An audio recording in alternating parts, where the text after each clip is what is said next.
रुखसार,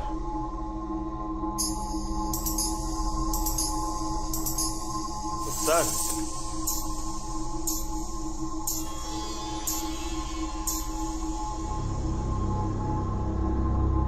रुखसार,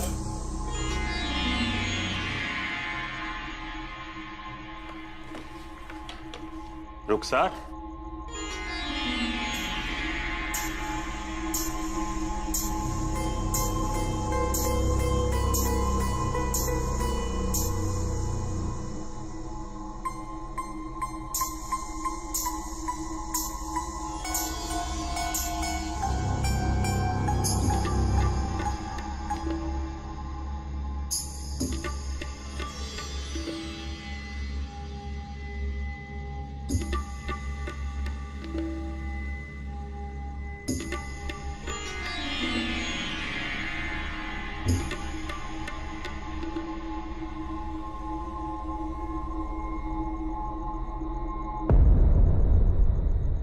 रुखसार, क्या आपने भी वो आवाजें सुनी?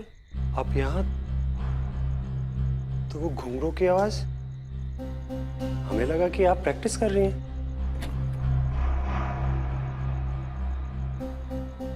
नवाब साहब, वो घुंघरू की आवाज आ रही है, हाँ मैंने भी सुनी।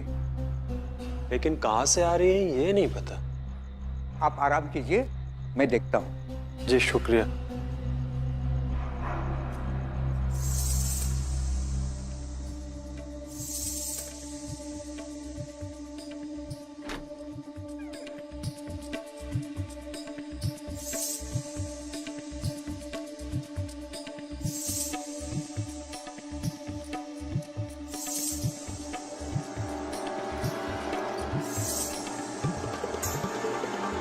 कौन है? अंदर कैसे घुस आई?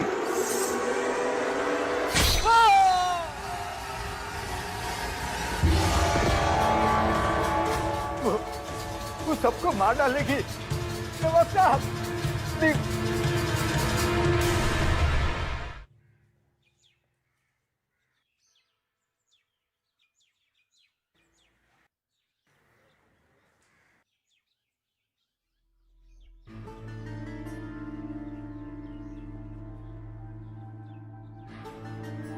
नसीबा महल, चलो।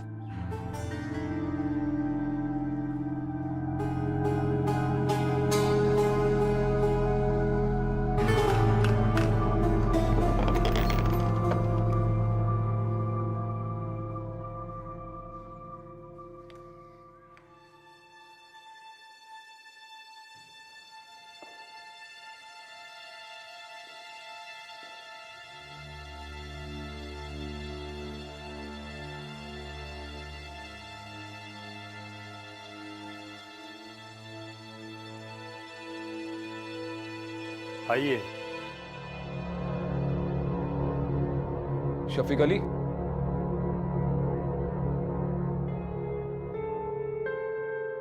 ये हवेली हमारी पुश्तैनी है। हमारे परदादा नवाब अली मिर्जा साहब इस हवेली से बहुत प्यार करते थे। किसी जमाने में इसकी महफिलें बहुत मशहूर हुआ करती थी। खैर, कुछ साल पहले हमारे अब्बा हमें दुबई ले गए। हम वहीं पे पले बड़े।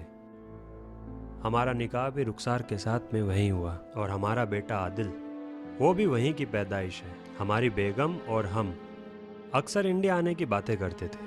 हमारी दादा की डेथ के बाद ये हवेली बंद थी और आदिल भी बड़ा हो रहा था, तो हम दोनों ने सोचा क्यों ना आदिल को कुछ साल इंडिया में बड़ा किया जाए। और इसलिए आप अपनी पुश्तैनी हवेली में रहने के लिए चले आए? जी, इनफैक्ट हम नवाब हैं और हम यहाँ आना भी चाहते थे। इस हवेली को सड़ने से बचाना चाहते थे। लेकिन जिस रोज हम यहाँ आए उस रात को कुछ अजीब सी चीजें हुई। यहाँ सेंट्रल हॉल से कोई घुंघरू की आवाज सुनाई दी। उधर क्या हुआ है ये देखने के लिए हमारा चौकीदार वहां गया तो उसका कत्ल हो गया। हम सब लोग बहुत परेशान हैं। लोग कहानियां बना रहे हैं और इस शहर के सभी लोग बातें कर रहे हैं कि इस हवेली में कोई बुरा साया है। हमारी बेगम एक पल भी यहाँ रहना नहीं चाहती। आप प्लीज दोनों इस मिस्ट्री को सॉल्व कीजिए। लेकिन एक सच्चाई हम आपको बताना चाहते हैं कि हमें पुलिस वालों से कोई उम्मीद नहीं है। कल रात को हमने उन्हें फोन किया तो उन लोगों ने यहाँ आने से साफ इनकार कर दिया। इनकार कर दिया? जी, अब आप भी बताइए कि हम अपने ये खानदानी महल को कैसे छोड़कर जाएं, कैसे भाग जाएं यहाँ से? उन्होंने कोई वजह बताई यहाँ पे आने से इनकार करने की? विक्रांत जी, अगर वजह पता होती तो हम बता देते आपको। ठीक है शफीक साहब, आप चिंता मत कीजिए, अब हम आ गए तो इस मसले का हल जरूर निकालेंगे।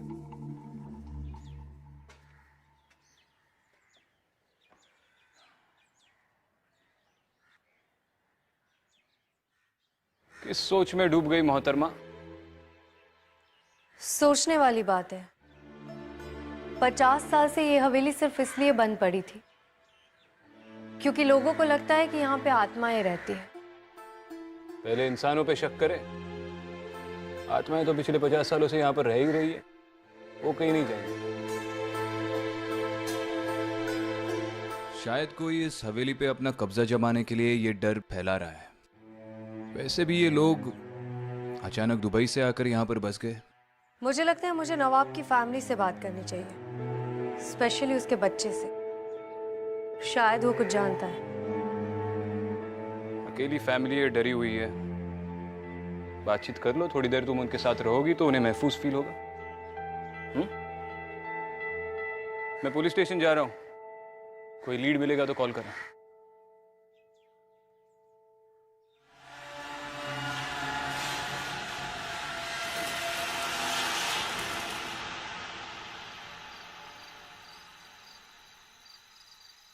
अम्मी अम्मी चलो ना, अम्मी प्लीज इस घर से चलो ना, अम्मी चलो ना। हम चलेंगे यहाँ से।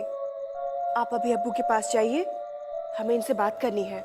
हम आते हैं। प्लीज चलो ना अम्मी, यहाँ पर अजीब अजीब आवाजें आती हैं और हम यहाँ पर एक पल भी नहीं रुकेंगे।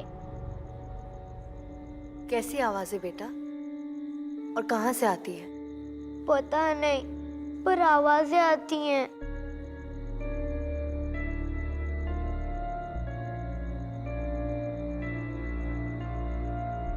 आप नवाब से की बातों में मत आइए, वो बहुत बड़ी गलती कर रहे हैं। इस हवेली में कुछ है, कोई है, बस हम यहाँ रहना नहीं चाहते। हम इन्हें छोड़ के आते।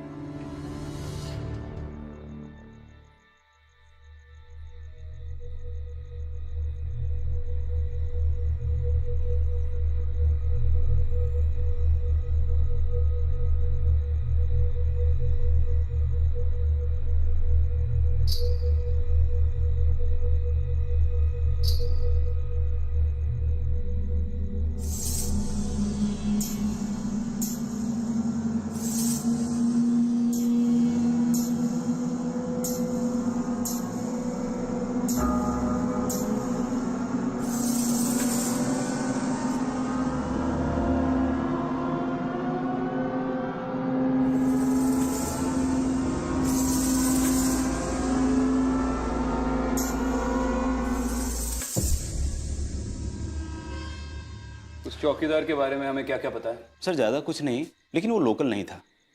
मेरठ से आया था नौकरी ढूंढने। अभी 10 दिन पहले उसे नौकरी पे रखा गया था। अफवाहें सुनकर वह डर गया था, इसलिए रात में हवेली नहीं जाता था। लेकिन नवाब साहब के आने के बाद उसे पहरा देने के लिए हवेली जाना पड़ा, और सर उसी रात उसकी मौत हो गई। इसके पहले के 2 खून भी रजिस्टर हुए थे ना, वो भी इसी तरह हुए थे? सर सब पर चाकू से वार हुआ था। कुछ साल पहले किसी चौकीदार को रखने की कोशिश की गई थी और अगले सुबह उसकी लाश मिली। उसके पेट में चाकू घोंपा गया था। कुछ दिन बाद फिर किसी चोर ने अंदर घुसने की कोशिश की और उसकी भी लाश मिली और उसके भी पेट में चाकू घोंपा गया था। और किसी को कोई सुराग नहीं मिला कि कातिल कौन है? और आपने भी छानबीन नहीं की? सर हम लोग यहीं के हैं। उस हवेली की किस्से कहानियां सुनकर पले बढ़े हैं। मन में इतना डर बैठ गया है कि हम में से कोई हवेली में रात में नहीं जा सकता। आपको याद है ना, आप पुलिस फोर्स में? हाँ सर, लेकिन मरना कोई नहीं चाहता। एक कांस्टेबल हिम्मत करके हवेली के अंदर गया था, लेकिन रात में घुंघरू की आवाज़ सुनकर वो इतना डर गया कि 4 दिनों तक शॉक में रहा था। इसका मतलब जो भी वहां पे डराने की कोशिश कर रहा है वो तो कामयाब हो गया। उसने तो पुलिस को ही डरा के रख दिया। फक्र है आपको इस बात का, पंकज जायसवाल? ये चाकू भोंकने के अलावा और भी कोई सिमिलरिटीज है इन मर्डर्स में? सर, टाइम ऑफ डेथ सबकी एक जैसी है। क्या है? लगभग रात के 12 बजे सबकी मौत हुई। वही सर, पेट में चाकू लगे के निशान।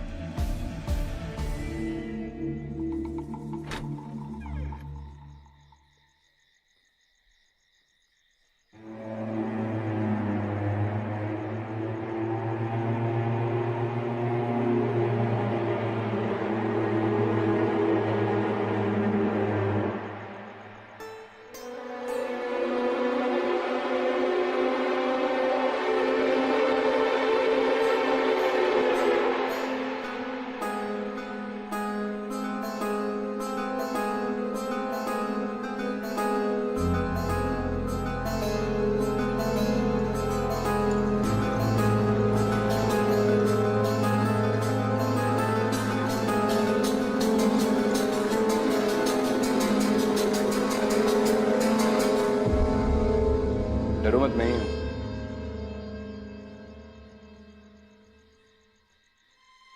ऊंची छत और खाली हवेली, छोटी सी छोटी आवाज पे कोई डर जाएगा यहाँ पे? शायद इसी बात का कोई फायदा उठा रहा है बहुत सालों से। तुम पुलिस स्टेशन से इतना जल्दी कैसे आ गए? अरे वो जायसवाल से ज्यादा तो हम ही जान जाएंगे इस हवेली के बारे में, 3-4 चक्कर काटने के बाद।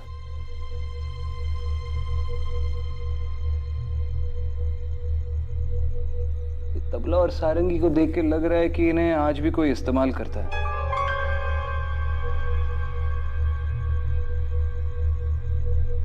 और ये जमीन में फर्क देख रही हो? हाँ, सिर्फ इसी हिस्से में धूल मिट्टी नहीं है। ऐसा लगता है जैसे यहाँ पे आके कोई नाचता है।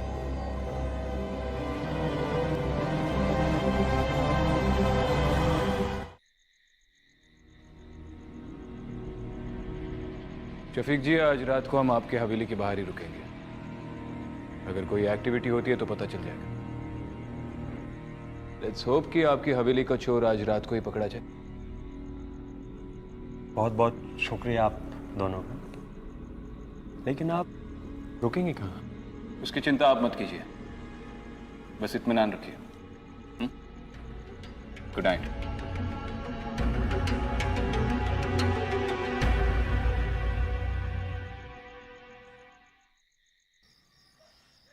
तो क्या लगता है तुम्हें, इन सब के पीछे कौन होगा?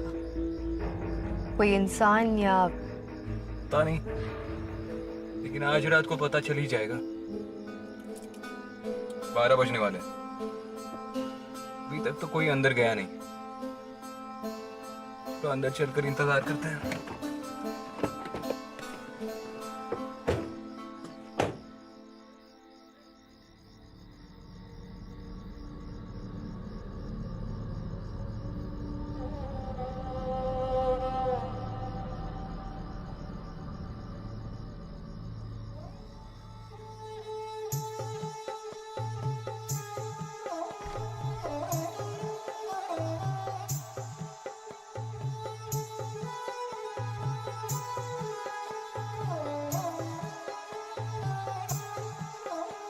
ये कैसे हो सकता है?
मैंने अभी यहाँ पे एक लड़की को नाचते हुए देखा और उसके साथ 3 लोग और भी थे। कहाँ, अंदर? हाँ।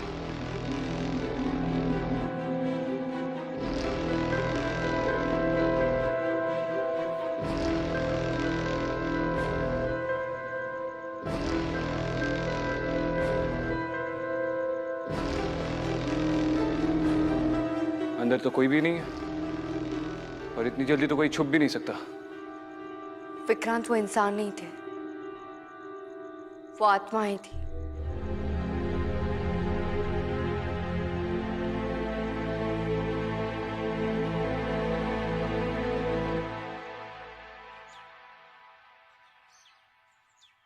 आपने कहा था कि आपने बचपन से ही उस नसीबा महल के बारे में किस्से और कहानियां सुनी है।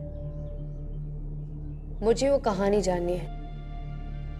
मैडम, मैंने विक्रांत सर को वो कहानियां नहीं सुनाया क्योंकि उनका मानना है कि हम केस ना सॉल्व करने के लिए उन्हें एक कहानी सुना रहे हैं। देखिए, आप एसीपी विक्रांत सिंघल के बारे में जो सोच रहे हैं वो वैसे बिल्कुल नहीं है। फिलहाल आप मुझे कहानी सुनाइए। अगर इस कहानी का नसीबा महल से कोई संबंध है तो मेरा ये कहानी जानना बहुत जरूरी है। मैडम, ये कोई लगभग 50 साल पुरानी कहानी है। हमारे नवाब साहब के दादाजी अली मिर्जा साहब यहाँ के नवाब हुआ करते थे और उन्हें इश्क हो गया था नसीबा बानो से। ये नसीबा महल आज जो नवाब साहब की कोठी है, एक ज़माने में वो कोठा था जिसमें नसीबा बानो नाचा करती थी। अरे मैं तुमसे ये पूछ रहा हूँ कि आज की तारीख में तुमने उस कोठी के आसपास कुछ अजीब होते हुए देखा है? 50 साल पहले की बात नहीं कर रहा हूँ मैं। आज वहाँ जो कुछ भी अजीब हो रहा है उसका ताल्लुकात तो 50 साल पहले से है जनाब। नवाब साहब को नसीबा बानो से इश्क हो गया था। नवाब साहब नसीबा से निकाह नहीं कर सकते थे क्योंकि वो तबायब थी, लेकिन नसीबा ने ठान ली थी कि वो उनकी बेगम बन के रहेगी, चाहे दूसरी ही सही। लेकिन नवाब साहब ने साहब कह दिया कि कोठे की तवायफ उनकी बेगम नहीं बन सकती और वो वहां से चले गए। बाद में नसीबा, वो नाचने गाने वाली, वो गुस्से में आकर अपने ही कोठे पे रहने वाले 3 लोग, एक कोठी के आपा, दूसरे तबल जी और तीसरे वो सारंगी वाले, उन तीनों को चाकू से मार दिया और वहां से भाग गई। फिर कहते हैं कि नसीबा चुड़ैल बनकर लौट आई उसी हवेली में और आज भी लोगों को बेरहमी से मारती है।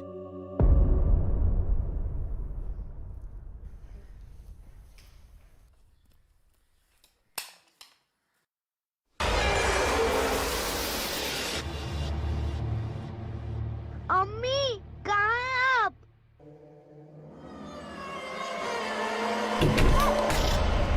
दरवाजा खोलो। आदिल, आदिल।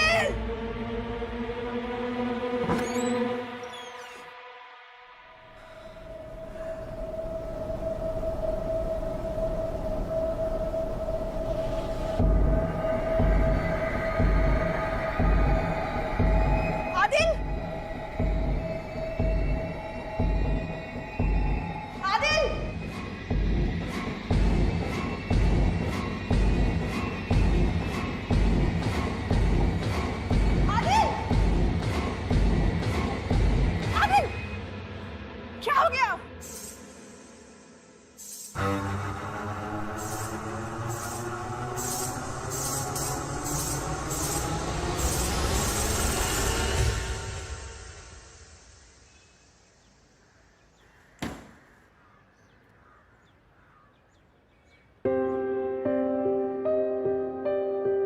शफीक भाई, आप हवेली छोड़कर जा रहे हैं? हाँ, वो बेगम और आदिल की सेहत के लिए एटलीस्ट कुछ समय के लिए तो जाना ही पड़ेगा।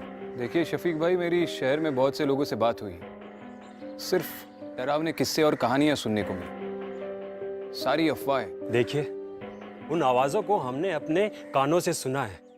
हमारी बेगम और आदिल ने बहुत कुछ सहा है और उस चौकीदार को भी अपनी आंखों से मरते हुए देखा है। एटलीस्ट उसे एक वहम कहकर हमारी तौहीन तो मत कीजिए। बिल्कुल नहीं, मेरा वो मतलब नहीं था। देखिए, मैं मानता हूँ कि आपने चीज़ें देखी है और आवाज़ें सुनी हैं, उस पर कोई शक नहीं है मुझे, और शायद कोई चाहता हूँ कि आप ये आवाज़ें सुने और चीज़ें देखें। आपको किसी पर भी शक है जो शायद इस हवेली पर अपना हक जमाने की कोशिश कर रहा हूँ, या चाहता हूँ कि आप इस हवेली में ना रहें? देखिए, कोई भी बिल्डर इसके बीच में नहीं पड़ सकता, क्योंकि कुछ साल पहले मैंने खुद इस हवेली को बेचने की काफी कोशिश की है, लेकिन किसी भी बिल्डर ने इसके पास तक आने से इनकार कर दिया था। कोई फैमिली मेंबर इंडिया में? हाँ, हमारा एक चचेरा भाई है, अब्दुल्ला। हम तीनों के अलावा हमारे खानदान में बस वही एक बाकी है।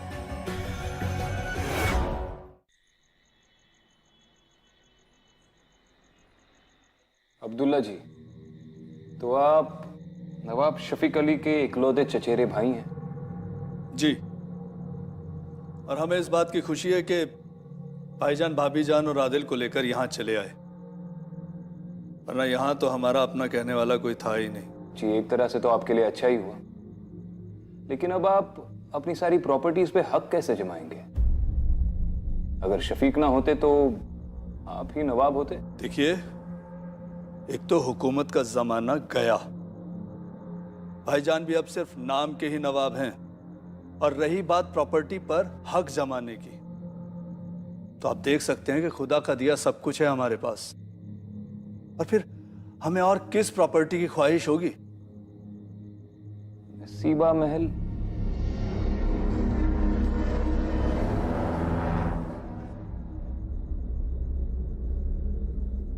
देखिए, उस हवेली से हम कोसों दूर रहते हैं। जिस घर पर पहले से ही चुड़ैल का साया हो, भला कोई उसकी ख्वाहिश क्यों करेगा?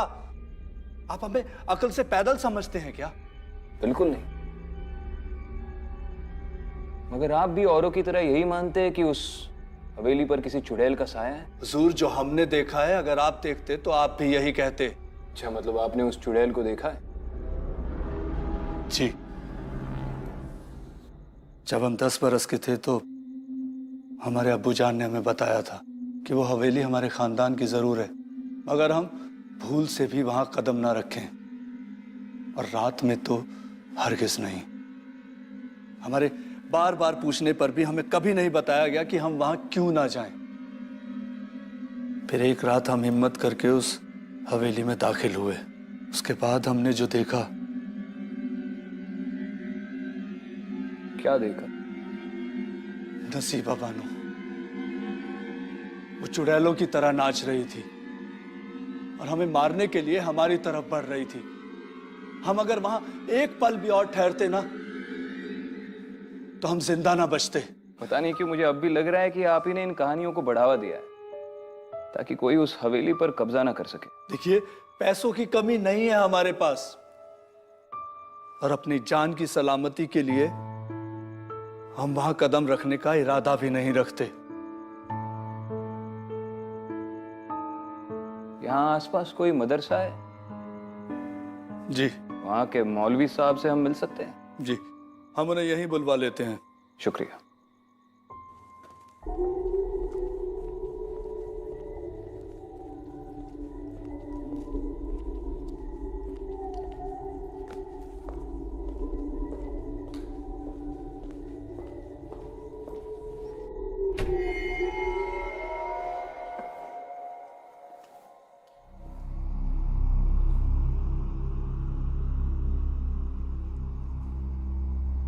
मिस्टर शफीक,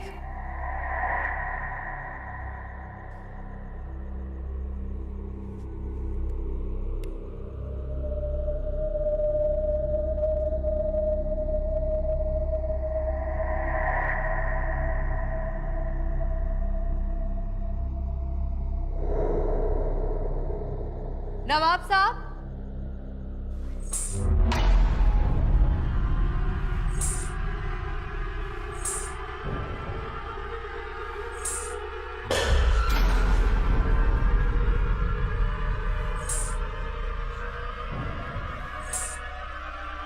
कौन हो तुम? क्या चाहती हो तुम?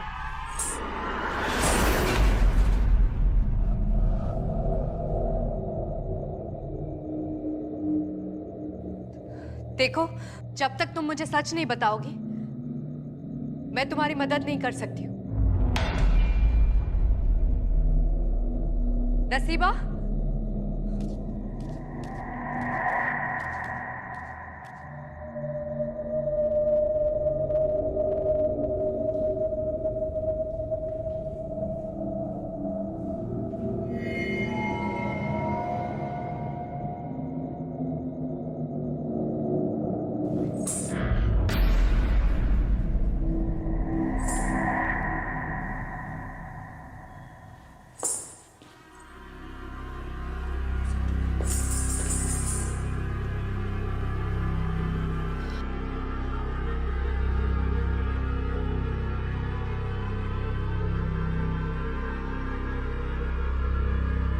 देखो, मैं तुम्हारी मदद कर सकती हूँ। बताओ क्या चाहती हो तुम?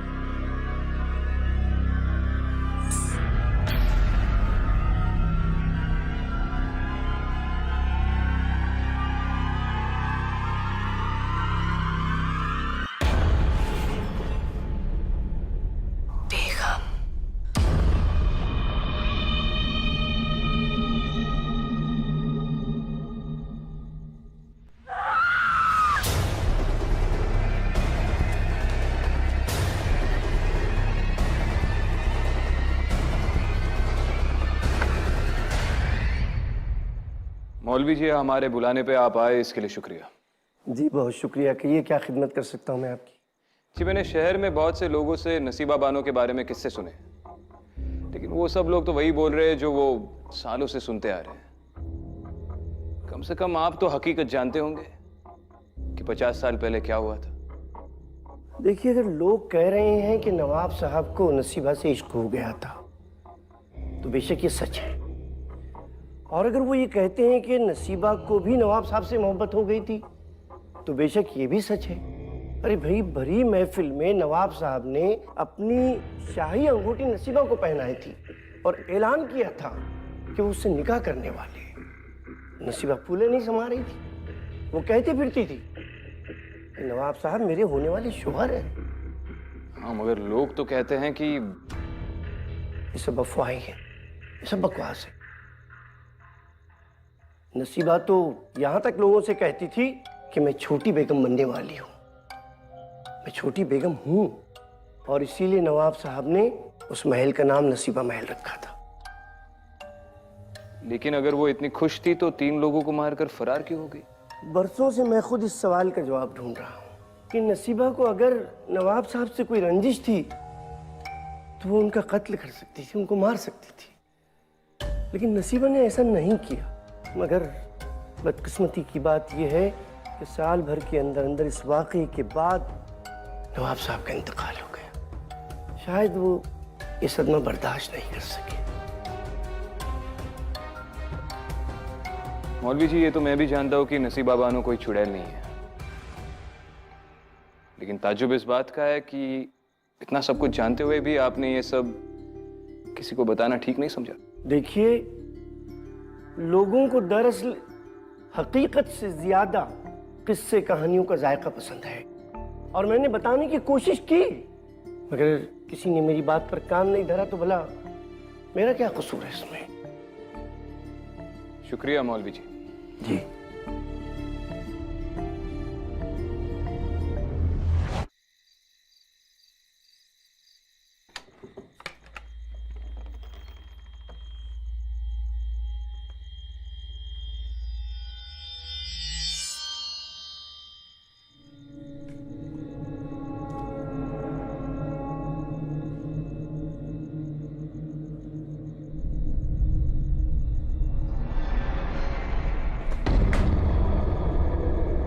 रुखसा, तुम यहाँ पे क्या कर रही हो? हम आदिल की दवाइयाँ लेने आए थे और हमें चोट लग गई।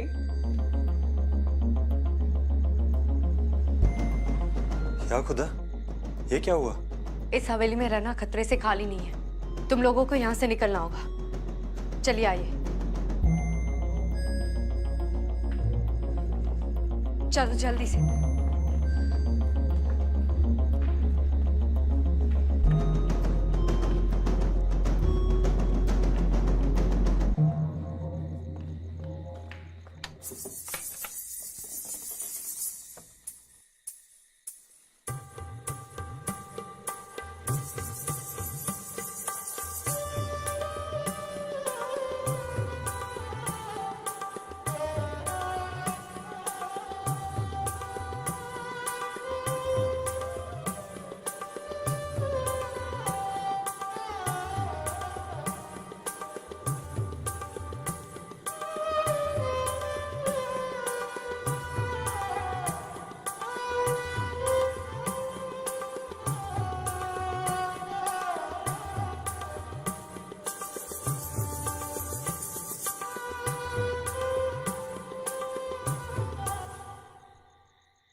क्या हुआ? उस रात उस कमरे में मैंने जो देखा था वही आज मैंने फिर से देखा।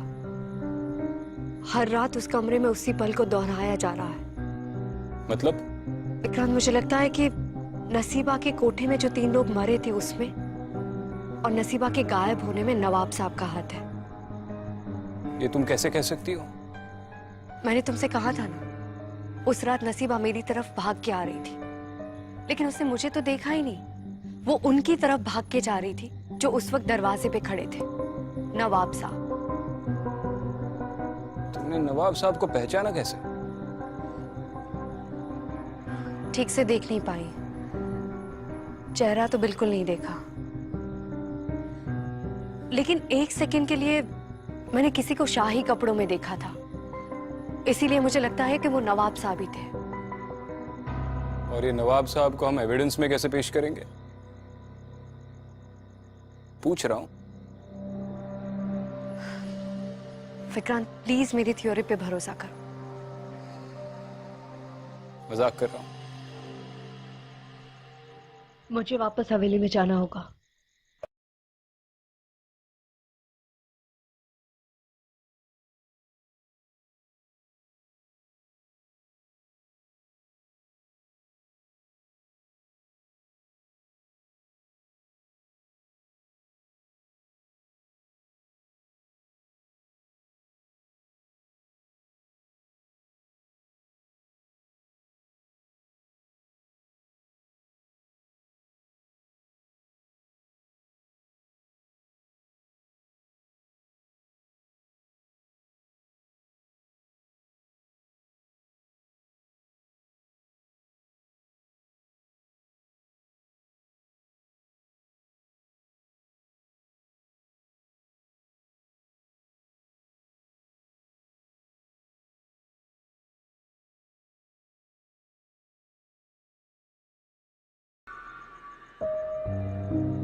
विक्रांत!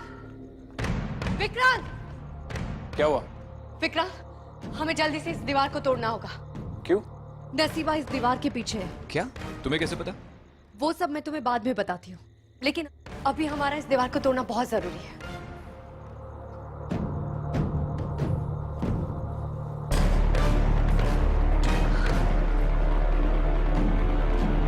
पीछे हटो।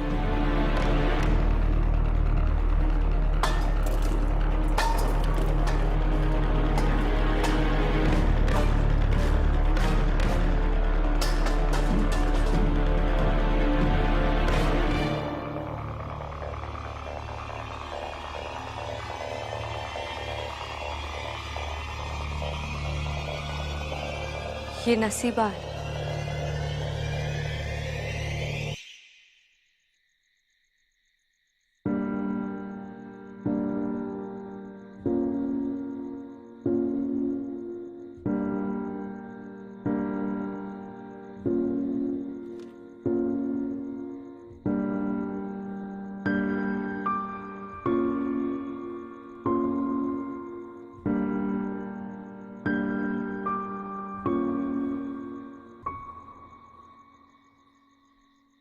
नसीबा के उस कंकाल को हवेली के पीछे क्यों दफनाया आपने?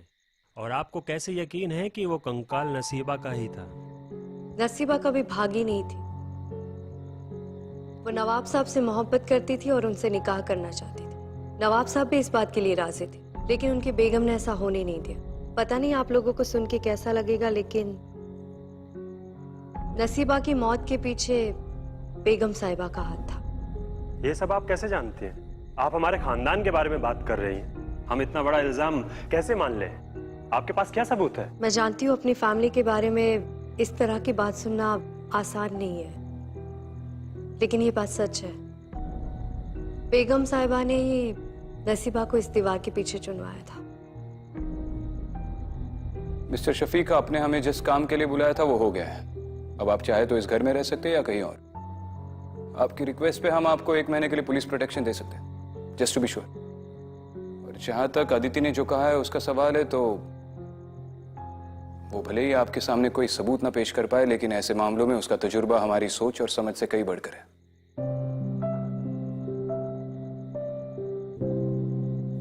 आई थिंक ये लोग सही कह रहे हैं। हमें यहाँ से चले जाना चाहिए।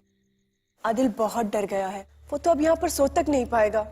कोई भी जगह हमारे बच्चे से ज्यादा कीमती तो नहीं है ना? Thank you so much. आप लोग यहाँ इतनी दूर आए, और आगे क्या करना है ये हम सोच समझ के डिसाइड करेंगे विद टाइम। लेकिन आपको एक एडवाइस देना चाहूंगी। असल में ये नसीबा की हवेली है। अगर वो जा चुकी है तो दोबारा लौट भी सकती है।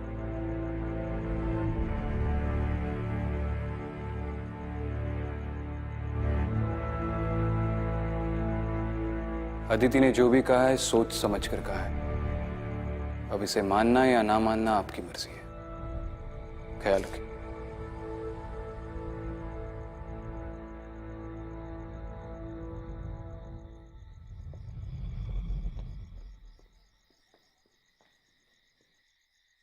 Thank you. क्या कहा तुमने? मैंने ठीक से सुना नहीं। Thank you. किस बात के लिए? अंदर तुमने मेरी इतनी तारीफ शो की। तारीफ सिर्फ नाम के लिए नहीं की अदिति। जो भी कहा सच कहा। तुम्ही ने यह पता लगाया कि नसीबा को बेगम ने मारा था, और तुमने ये भी पता लगाया कि नसीबा एग्जैक्टली किस दीवार के पीछे चुनवाई गई थी। अब जब सभी काम तुमने किया है तो क्रेडिट तो बनता है। आई जस्ट होप कि शफीक ने हमारी बातों पे यकीन कर लिया हो। खैर, सुरेश सर का कॉल आ रहा है। चलो निकलते।